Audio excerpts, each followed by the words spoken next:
Business communication starts with business writing. Now, you may not write for a living, but your living depends on your ability to write in one way or another. That's why I can't wait to share my favorite business writing tips and techniques in this video. We're going to start with business writing tools, but as you know, the tools don't exactly do the writing for you, so I'm also going to share business writing habits that you can adopt that will help you to write more and write faster. The business writing essentials that we're going to talk about today will help you with your content writing, your email writing, your web writing, your blog post writing, basically all writing for business. So grab a pen or open a blank document and let's go. I'm Pamela Wilson and I coach people in mid-career to build profitable online businesses, and I am grateful you're here.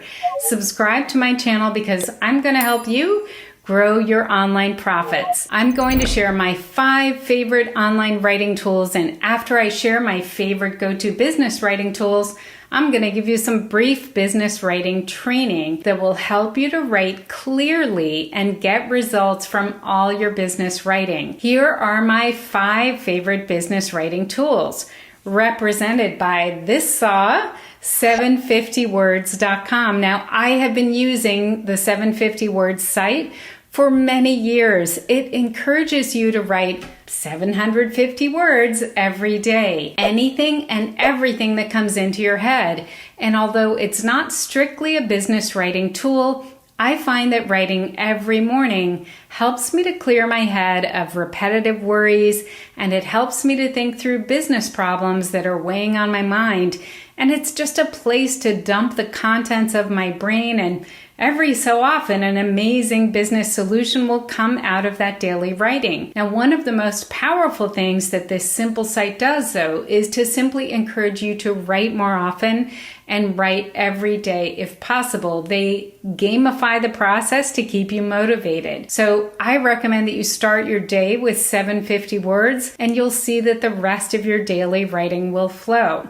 The second tool, represented by this wrench, is the Hemingway app. Ernest Hemingway was known for his short, clear sentences and compelling writing style. The Hemingway app imagines that Ernest Hemingway is sitting on your shoulder with a big red pen, crossing through any extraneous words and wandering thoughts that might come out of your fingertips. And this app trains you over time to write short, clear sentences which are perfect for business communication. The third tool, represented by this hammer, is subject line testers.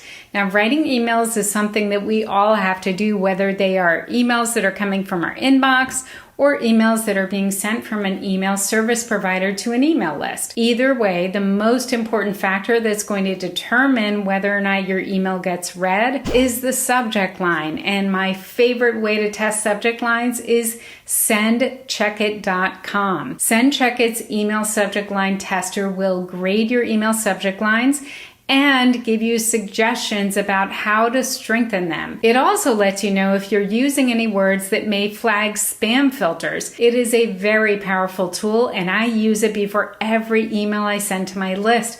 I highly recommend it. The next tool, represented by this tape measure, is headline graders.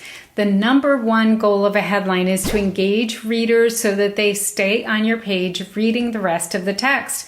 And whether you're writing that headline for a sales page or a blog post or your homepage, basically any headline you need to write is going to be stronger if you put it through ShareThrough's headline grader. ShareThrough asks, how engaging is your headline? And their tool is going to help you write stronger headlines that grab attention. And the fifth tool, represented by this tool that I don't actually know what it is. I think it's some kind of T-square, but it has a level. I don't know. That's how I feel about the next tool, actually, which is artificial intelligence writing tools. I never in my life thought I was going to be talking about artificial intelligence writing tools and how they can help your writing. There are a lot of really bad AI tools for writing for business, but there is one tool that I've enjoyed using personally, and it's called WriteSonic. Now, I hadn't heard of WriteSonic at all. I don't think they're putting as much money into advertising as some of the other tools. tools, but when the developers reached out to me and offered me a free account to try WriteSonic, I spent some time exploring it.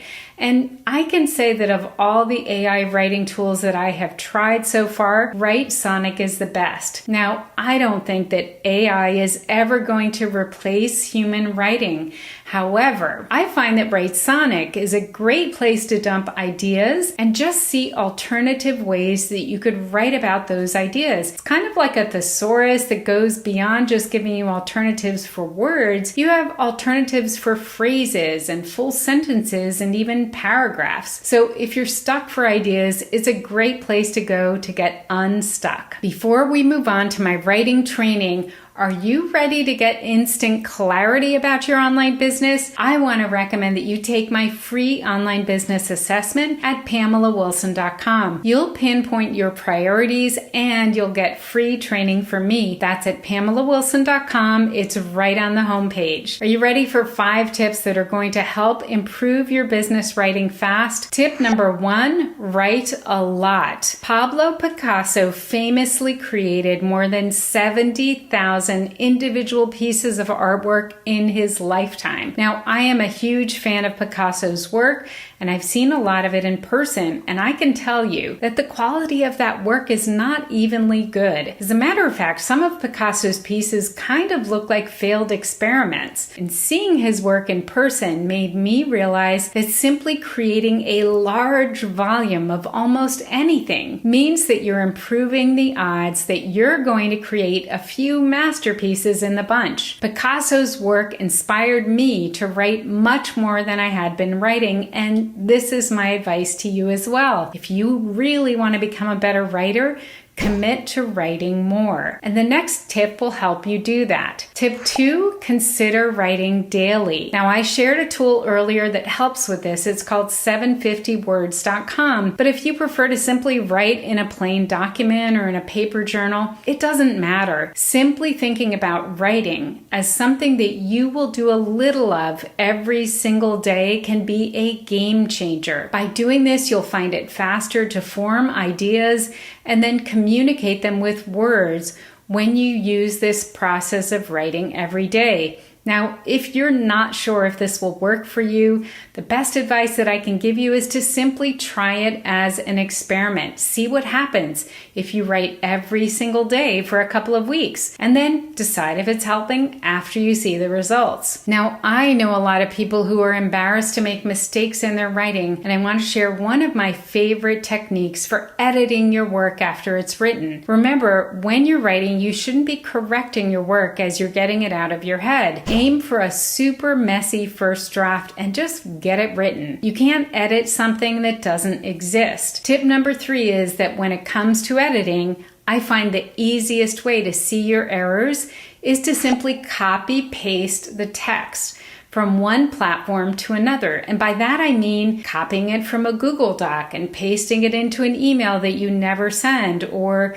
copying it from a site like 750 Words and pasting it into a blog editing screen on your website. Whenever you transfer text from one place to another, you're able to see it with fresh eyes, and the errors stand out and become very easy to catch and correct. Tip number 4 is to format for readability. Now, when you're writing for the web, I want you to remember that people mostly skim when they're reading online. They're moving very quickly down the page, so you want to be sure that your text looks inviting and easy to consume. And the way to do this is to write short sentences, short paragraphs, and add lots of subheads and bulleted lists and callouts. I wrote a very popular post about formatting text online, and I'll link to that in the description so you can explore it if you want to learn more about this. Now, just remember, the most important thing is to add a lot of white space around your copy by using short paragraphs and elements like bulleted lists and subheads. My last and 5th business writing tip is this. It's pretty easy to see which of your writing pieces get a good response online. If it's an email, you may get lots of replies to the email. If it's a blog post, you may see that it gets lots of comments or lots of traffic or shares on social media. You might Get feedback about your online business writing from your social posts. You get this feedback every day, and I want you to make sure you pay attention to it and write more of what works and less of what doesn't work. And I know that sounds super obvious, but you wouldn't believe how many people ignore the treasure trove of data that they can get about the writing they publish online. And they simply keep writing without ever looking up to see how their writing is performing. So pay attention and write more of what works. I came to the writing game very late in life. I was a visual communicator for decades before I took to my keyboard and started writing online. All of the tools and tips in this video have made me the writer I am today, and I hope that they help you as well. But what did I forget? If you have a writing tool or a tip that you want to share, leave it below in the comments, and I can't wait to read it.